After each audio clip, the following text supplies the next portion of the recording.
Fighter fish মাছের মতোই দেখতে, তাই না শোনা? ফাইটার ফিশ পুরো গাপ্পি মাছের মতো কিছুটা। গাপ্পি মাছ আলাদা, হ্যাঁ ফাইটার ফিশ। এই আরেকটা প্যাকেট তুলে দেখি, ওটা ক্রোকোডাইল। আরেকটা প্যাকেট। ওরা কালো কালো মাছ এনে বলে কোকোডাইল। স্যালা ফেলা খায়, নিচের দিকে থাকে ওরা সবসময় লেগে থাকে। ভালো করে দেখা, ভালো করে দেখা বিশু। এই যে দেয়ালে এরকম উঠে থাকে দেয়ালে। দেখে ক্রোকোডাইল। আর এটা দেখাও, ফাইটার, এটা কি ফিশ? ফাইটার। ভালোভাবে দেখাও, দেখতে পাচ্ছি না। এই তো ফাইটারটা অন্য একটা অ্যাকোয়ারিয়াম, ছোট অ্যাকোয়ারিয়ামে রাখা হবে। আর এই দুটো, না না সব ওই এক বড় অ্যাকোয়ারিয়াম। হ্যাঁ এই ফাইটারটাও হ্যাঁ ওই দেখ নিয়ে চলে গেছে পুরো কুমিরের মতন দেখতে। ক্রোকোডাইল এটা ফাইটারটা ধরো। এক জায়গায় বসে থাকে। ও বাবা বাবা,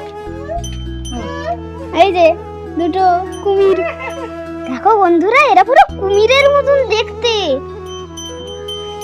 কুমিরের মতন পুরো দেখতে। ওদের পরিশ্রম হয়ে গেছে, এদিকে এসো, এদিকে এসো। ওটা না, ওটা না, ওরা পরিশ্রম হয়ে গেছে, এই জন্য চলাফেরা করছে না, একটু শুয়ে আছে। ওরা চলাফেরা করে না, ওরা খুব সামান্য চলাফেরা করে, ওর উপর বসে থাকে। ওরা খুব কম।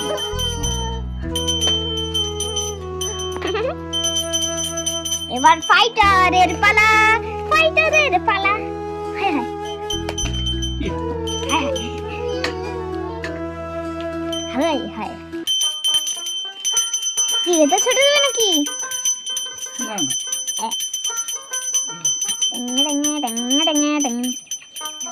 এই গেল ফাইটার, হ্যাঁ পড়েছে জালে। এইবার আমি ফাইটার গেলে, ওই চলে গেল ফাইটার। বাহ খুব ভালো।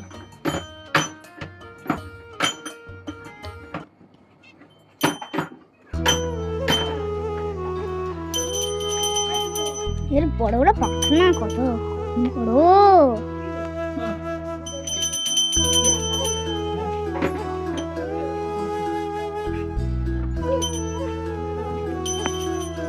সেই কোনায় একদম ওই করছে, সেই কোনায় একদম। আর আমাদের অন্য মাছগুলো কোথায়? ওই তো। আর ক্রোকোডাইলের তো ক্লান্ত, গালে দে না, গালে দে না। ক্রোকোডাইল ক্লান্ত হয়ে গেছে। হ্যাঁ এই ফাইটার চুপচাপ, একদম চুপচাপ।